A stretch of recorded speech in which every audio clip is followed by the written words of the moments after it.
Bismillahirrahmanirrahim. Assalamualaikum warahmatullahi wabarakatuh. Selamat datang di kelas riset pemasaran untuk seksi pertama yang akan menjelaskan terkait pendahuluan ya, yaitu ruang lingkup riset pemasaran bersama saya Rini Kuswati. Nah, jadi di sini kita akan lihat bagaimana tingkat kepentingan kita melakukan sebuah riset pemasaran. Apakah memang riset pemasaran ini perlu kita lakukan? Ataukah sebetulnya riset pemasaran itu tidak terlalu penting gitu ya? Nah, tentu jawaban yang berlaku di sini bahwa riset pemasaran adalah sangat penting untuk kita lakukan. Dan ini menjadi kebutuhan ya bagi para pelaku usaha. Jadi, apakah kita perlu melakukan riset pemasaran? Ya, Anda harus melakukan riset pemasaran ketika kita membutuhkan proses pengambilan keputusan yang cukup penting dan berarti bagi proses tumbuh kembang usaha Anda. Nah, bagaimana pentingnya riset pemasaran? Kenapa riset pemasaran menjadi penting? Karena bisnis ini membutuhkan informasi aktual terkait pasar. Kita tidak bisa mengendalikan pasar itu sendiri. Maka salah satu cara untuk membaca perkembangan pasar terkini, kita harus melakukan sebuah penelitian. Selain itu, kebutuhan manajer di dalam membuat keputusan yang tepat itu harus didukung oleh riset-riset yang berkualitas. Nah, riset ini juga kita gunakan untuk memahami bagaimana konsumen itu berperilaku. Bagaimana pasar ini bereaksi, ya, berperilaku. Nah, adapun yang menjadi fungsi penelitian adalah untuk menghasilkan informasi yang akurat, informasi yang relevan di lingkungan bisnis. Kemudian juga ini menjadi bagian dari proses pencarian data yang berkualitas, ya, informasi yang berkualitas secara sistematis dan ilmiah. Nah, riset pemasaran ini berkenaan dengan proses pengumpulan informasi mengenai pasar terhadap satu produk tertentu atau perilaku konsumen tertentu dan sebagainya. Gitu. Kotler dan Keller mendefinisikan riset pemasaran sebagai perancangan riset, pengumpulan data, menganalisis data, dan pelaporan secara sistematis dari data atau temuan yang relevan dengan situasi pemasaran tertentu yang sedang dihadapi oleh perusahaan. Gitu. Sementara Malhotra et al. Ya, itu mengatakan bahwa riset pemasaran adalah identifikasi, proses pengumpulan data, analisis data, penyebarluasan informasi secara sistematis dan objektif dengan tujuan membantu manajemen dalam pengambilan keputusan berkaitan dengan identifikasi dan pemecahan masalah serta peluang lain dalam bidang pemasaran. Ya, jadi riset pemasaran ini adalah sebuah riset yang dilakukan secara sistematis dan objektif. Jadi bukan berdasarkan pertimbangan-pertimbangan subjektif dari peneliti.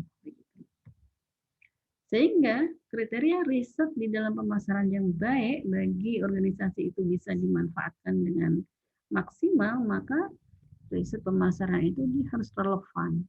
Relevan sesuai kebutuhan yang sedang dibutuhkan perusahaan, relevan sesuai dengan kebutuhan saat itu. Dan juga tepat waktu. Ketika riset itu bermanfaat dengan baik, tentu adalah riset yang tepat waktu di dalam memberikan informasi-informasi yang akurat. Kemudian kriteria riset yang lain adalah dia efisien. Dia efisien di mana penelitian itu memang betul-betul mampu menjelaskan sesuai pokok masalah yang ingin dicari solusinya. Jadi dalam istilah penelitian itu apa istilahnya? Dia tidak membahas terlalu lebar, tapi fokus pada solusi masalah yang ingin dipecahkan, gitu ya. Kemudian yang keempat adalah akurat. Artinya proses di dalam melakukan penelitian itu bisa dibuktikan kembali, gitu ya. Nah, atau tadi yang efisien itu kalau dalam bahasa riset kita sebut dengan parsimoni. Jadi efisien di dalam proses penyampaian dan pelaporannya. Gitu. Atau sebuah riset itu baik ketika dia parsimoni atau efisien. Inilah kategori riset di dalam pemasaran ya. Jadi kita membagi dua, riset identifikasi masalah dan riset penyelesaian masalah. Riset identifikasi masalah misalnya kita ingin melihat bagaimana potensi pasar, bagaimana peluang pangsa pasar untuk dikembangkan, bagaimana pengembangan image atau citra dari merek perusahaan atau bahkan image dari merek produk tertentu yang dimiliki oleh perusahaan, atau riset terkait karakteristik pasar, analisis penjualan, riset terkait peramalan, tren bisnisnya untuk 1 tahun ke depan bagaimana. Ini adalah contoh-contoh riset identifikasi masalah.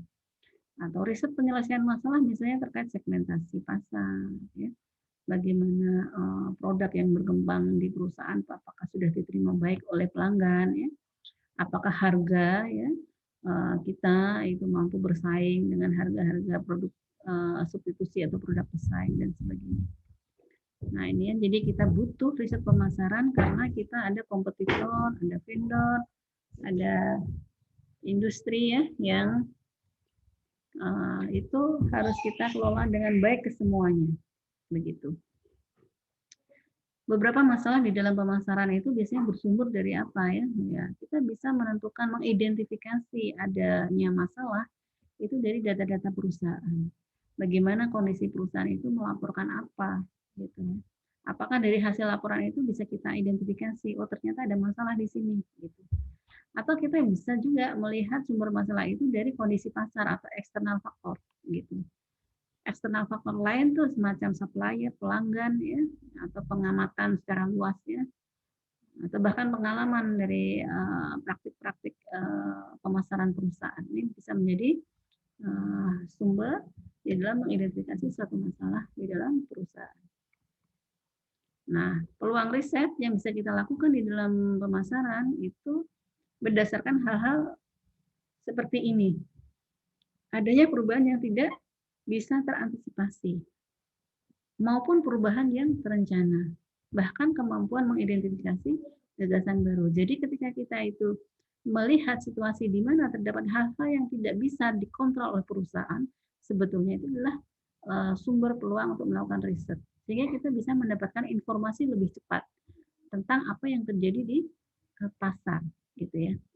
Kemudian perubahan yang terencana, ketika perusahaan menginginkan perbaikan di dalam menentukan target atau goal 1 tahun ke depan, 5 tahun ke depan, ini juga berarti sumber atau peluang untuk melakukan riset, gitu ya. Bagaimana nanti ancaman produk-produk perusahaan ya, terkait image perusahaan 5 tahun ke depan. Nah ini jadi peluang riset, ya, seperti itu. Nah, identifikasi masalah itu akan kita katakan baik untuk kemudian dilakukan riset ketika memang permasalahan itu memang visible, gitu ya. Ia sesuai dengan yang dibutuhkan dan jelas masalahnya di mana. Kemudian signifikan dalam hal kemanfaatan. Kemanfaatan hasil riset itu memang signifikan, informasi itu bisa bermanfaat bagi perusahaan, dan juga etik di mana masalah yang kita angkat untuk kemudian diteliti itu secara etis memang tidak melanggar kaidah-kaidah norma-norma di dalam penelitian, baik terkait stakeholder maupun terkait perusahaan. Begitu, ini adalah contoh masalah dalam keputusan manajemen pemasaran dan masalah riset pemasaran secara detail. Silakan dibaca di dalam buku riset pemasaran, konsep dan aplikasi ya. Nah, ini proses riset pemasaran ada beberapa tahapan di sini. Yang utama adalah definisi masalah, mendefinisikan masalah dengan jelas. Kemudian setelah terdefinisi dengan jelas, Anda melakukan pengembangan pendekatan terhadap masalah tersebut. Gitu. Mana masalah yang disepakati yang utama akan dipecahkan. Gitu ya. Kemudian adalah desain penelitian. Desain penelitian ini berdasarkan dari permasalahan yang ingin dipecahkan, begitu ya. Bagaimana konseptual modelnya dan bagaimana desain penelitian itu kemudian dikembangkan. Apakah menggunakan desain penelitian eksploratoris misalnya, deskriptif, kuantitatif ya. Nah, itu bergantung dari pendekatan terhadap permasalahan yang akan diselesaikan. Setelah itu Setelah jelas desain penelitiannya, baru dilakukan pengumpulan data, kemudian analisis data, kemudian melakukan interpretasi data, dan pada akhirnya adalah membuat pelaporan atas hasil penelitian. Begitu. Ini beberapa contoh desain penelitian untuk kategori data primer dan ada juga data sekunder gitu ya. Jadi untuk data primer misalnya survei, interview, focus group discussion, observasi. Ini adalah contoh-contoh kategori riset-riset dengan data primary gitu ya. Kalau data-data secondary ya contohnya riset-riset itu misalnya riset ini ya literatur review, case study gitu ya. Ini untuk yang di pemasaran begitu. Nah, ini yang harus Anda siapkan rekan-rekan mahasiswa, carilah topik riset sesuai minat Anda.